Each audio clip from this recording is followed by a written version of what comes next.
A'udzubillahi minash-shaytanir-rajim. Bismillahir-rahmanir-rahim. I am not a Muslim, but I start this particular video on the note of salutation, like the Muslims will do. This is a very sad video or sad incident that I want to comment on.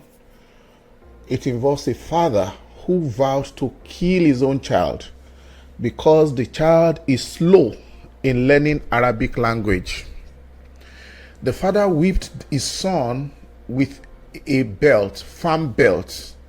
He whipped the son so badly that, see on the image on the screen, how this man, I'm even lost. I'm short of words to use to describe how he dehumanized his own child, beat him like, what will I call it?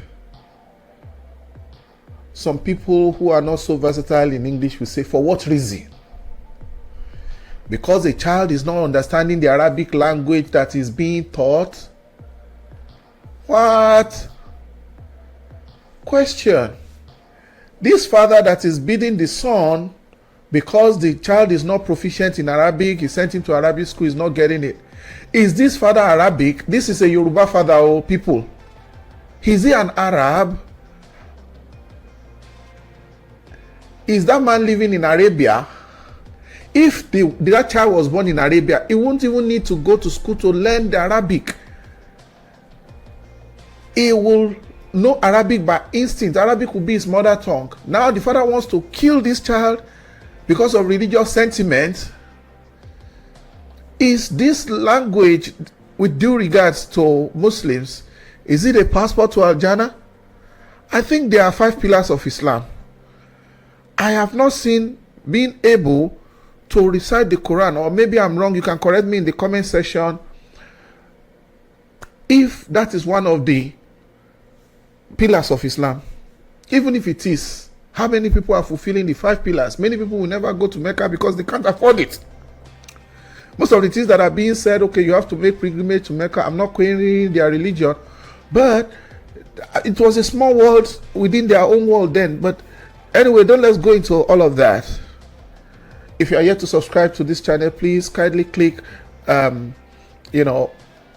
like button, like this video, click the subscribe button right now, and also click the notification bell and share this video. Let it go viral, because we are a society and we need to actually discuss matters of serious importance like this. The father dehumanized the son because the child could not recite the Quran. Even me that started with Arabic, in the high school I went to, there was a renaissance, there was a kind of movement, an awakening, religious awakening at the time, because we used to use SOP Monday to Friday. But as Islam was gaining ground as well, Muslim students and Muslim teachers, they argued that on Fridays they should let the Muslim conduct the assembly. And that's how I got to know this. And of course, I live in the community. I hear prayers being called every morning. So from being a child, whether you are sleeping or even if you are deaf, you will hear the call to prayer. And then we do watch TV programs, and you see we didn't drop from heaven. Other than recite the Quran and worship God Almighty, Allah Subhanahu wa Ta'ala, and the Holy Prophet Sallallahu Alaihi Wasallam, what else are they going to use this language for? Is that the language of instruction in school? Is that the language that will make the child to pass well in school? Is that the language that these days that people are talking of technology, they are talking of coding, they are talking of AI? Is it a large language model? Does it look like Python? Does it look like Java? Does it look like C++? Does it look like even the elementary languages of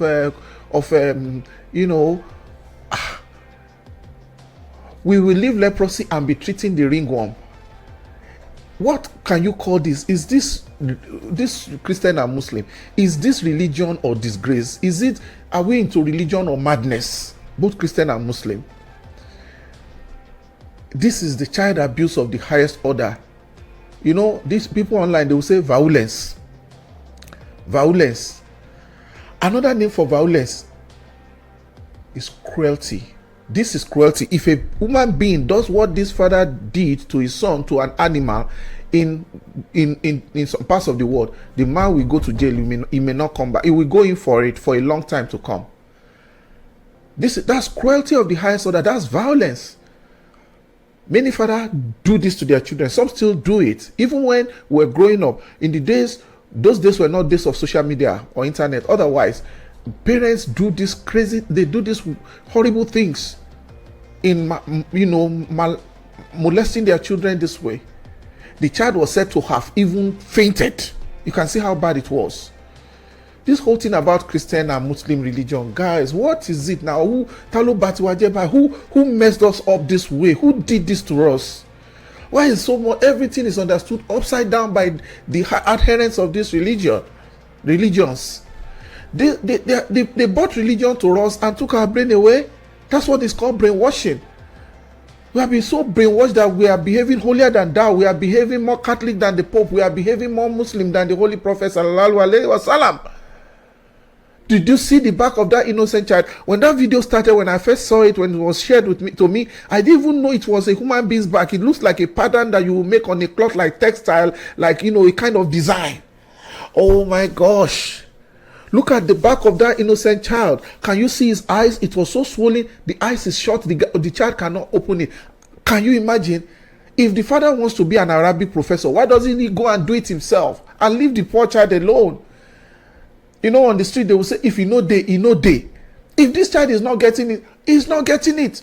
Or is it because the father loves the son so much that he didn't want the son to miss the 72 virgins that is promised for the faithful on the resurrection day of Al-Qiyamah? Or how is it? Or just going there Al-Qiyamah?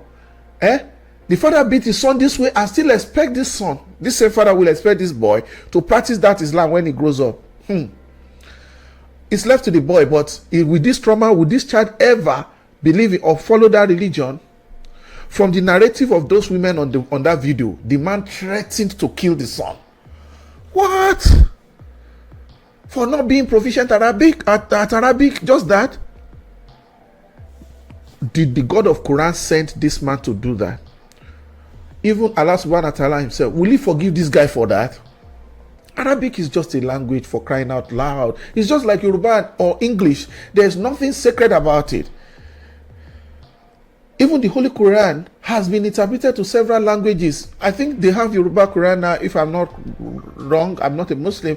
And there's, at least I read the English Quran cover to cover on my own because I'm a tolerant of religion. I know about the religion of the East. I know about transcendental meditation, Tahara Maharishi. I know about Buddhism. I read a lot of books by Lobster Grandpa. I read a lot about religion. I read the Book of World Religions. I read about Ekanka. I read about Baha'i Faith. I read the Srimad Bhagavata. I read the Quran in English cover to cover. I've finished the Bible like 6 times. That's why all this religion is BS. Religion is BS. Religion is man-made. People, come out of it. There is spirituality and there is religion. Faith in Christ stands alone, but there's a religion that is built around it. Because many people are still wondering, is this guy a minister of the God? Is he backsliding? Is he still a pastor? I can't help your ignorance, guys. If you go to school and all you are just locked down is what people have been handing over to you from generation to generation. Most of the people who recite Korean, let me tell you, I had a relationship with the Muslim community by choice because I want to know what they believe while I was an undergraduate. The first time institution I went to Nigeria between 1989 and 1991, I was communicating with, there's a place called the London Mosque. They will send you tract, they will send you Quran for free. There's a man called Ahmed did that in South Africa. It's a religion, it's a leader of religion, it's a radical person.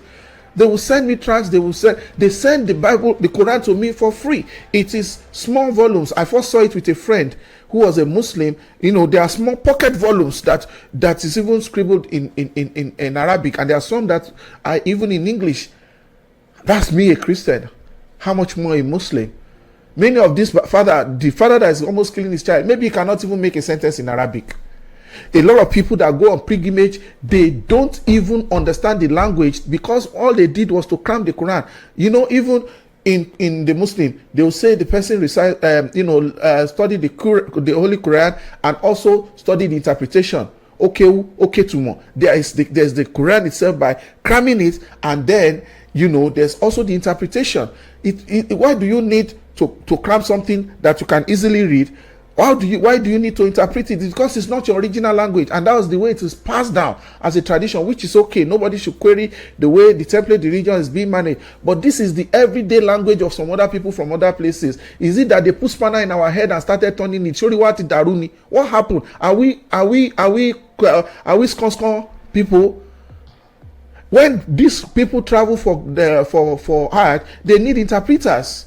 There are people who went to study Arabic in school in Nigeria, here and other places. Some of them, even with the Arabic they say they study, they can only speak tatata. It's just like when you hear somebody speaking pidgin English. They say, okay, people in Benin Republic speak French. Yeah, there's a lot of people who they speak, French language, yes, but there are people who didn't go to school. The French they speak, which you think French, is just what is it called? It is the pidgin of French. They can't even read and write it. Language is just a vehicle for communication. People travel for pilgrimage. Many of them cannot communicate in that language, yet they have read the Quran cover to cover. Think about it, guys. They need interpreters on their journey, whether among them or attached to their group or somehow. What people do is to cram the Quran, and cramming is not learning. Funny enough, I found out that there are a lot of brilliant Muslims. Maybe that cramming has really developed their brain. I went to school with someone. I mean, he could recite almost his notebook cover to. He had a distinction, and you see brilliant lawyers. Once they are the Muslim, you will see that I think that thing trained them to be able to do wonders when it comes to retaining things in their brain. Super intelligent, first class brain. That's by the way.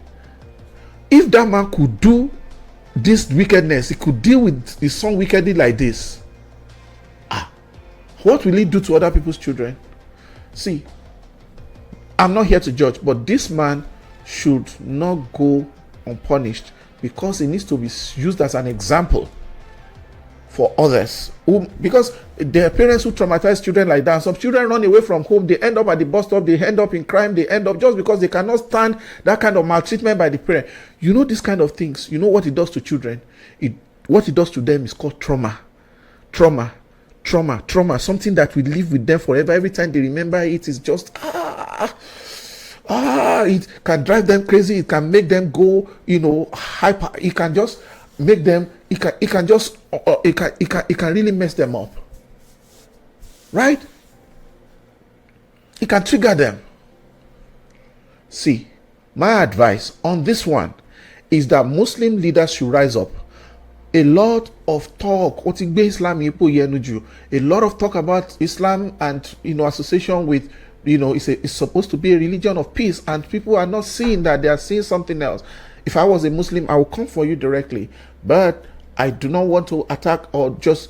But the point is, Muslim leaders, my advice, this program is called If You Asked Jimmy. If you asked me, this is one way to show your humanity, to rise up and say this is not Islam. If you keep quiet, silence can mean approval sometimes. It might look like, okay, you guys, he has done the right thing.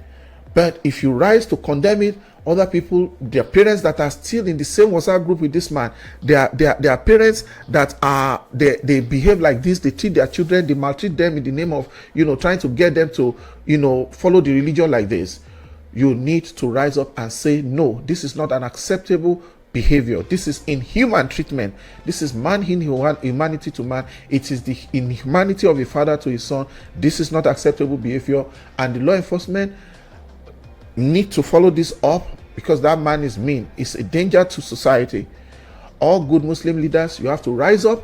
You have to condemn this and all the charity that people used to do. If there's charity, this boy should be getting multiple scholarships.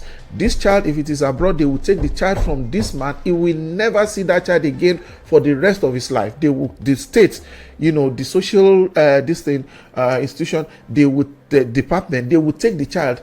In most parts of the world, that man will never see this child again. All this one we are talking is too long. It's long thing. It's too much story. And that parent, this man should lose the custody of that child. Is not fit to be. Is something else. It's not like us. It's not like the rest of us. I know there's no social welfare system in Nigeria enough, that can take care of this child. But somehow people should rise up to see how this child can be rescued from this father and be raised with love. This child needs counseling. This child it just needs to heal, and it's going to be a process, because this is the one that is brought to the internet. How much more trauma has this man caused this child? That's how some of these children end up dysfunctional. That's how they end up being misfits.